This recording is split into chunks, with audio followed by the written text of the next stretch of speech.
Okay, so people are asking about putting a small block into a 60 to 66 Chevy half ton. This will work for all 64 to 66 if you're swapping from a inline 6 to a V8. Small block Chevy for sure. I'm not too sure about the big blocks. So in my case, I wanted to keep the factory transmission. So what I did was I left my tranny there in the bell housing, and I reused the flywheel, the clutch, the linkage, and the starter. And here on the engine here, I reused the 6-cylinder perches. That's these pieces here. And then there you have the engine side of the motor mount. I just ordered off of Rock Auto just for I believe it was for a 283 motor mounts, and they bolted right onto the 350, which is what I have here. I got the headers in. You can see the original starter down there.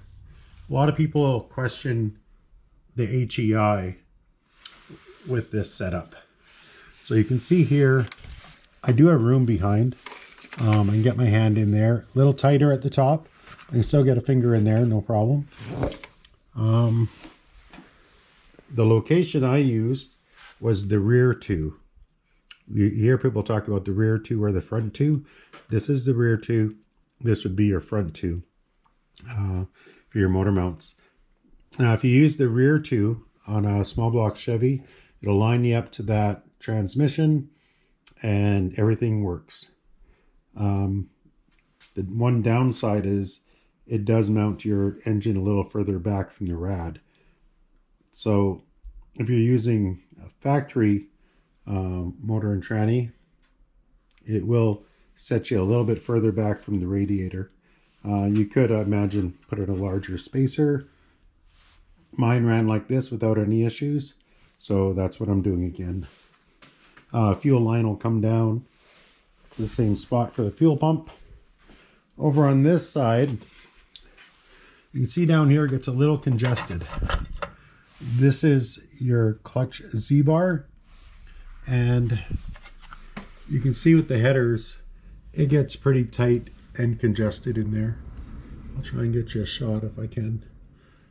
So you got that rod running from the Z-bar to the clutch fork, and it's pretty tight in there between the oil filter and the headers.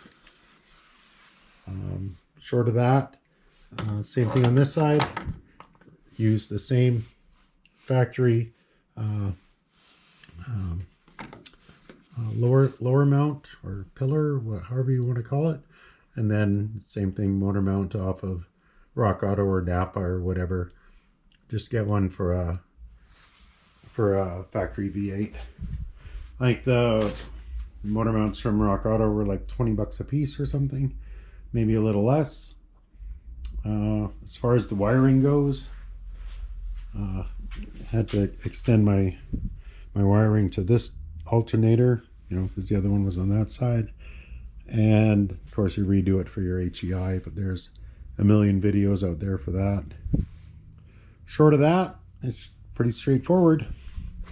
Slap her in, you'll be glad you did. And if you want to check out my other video, I have one with the motor out, so you can see what you're up against and so on and so forth.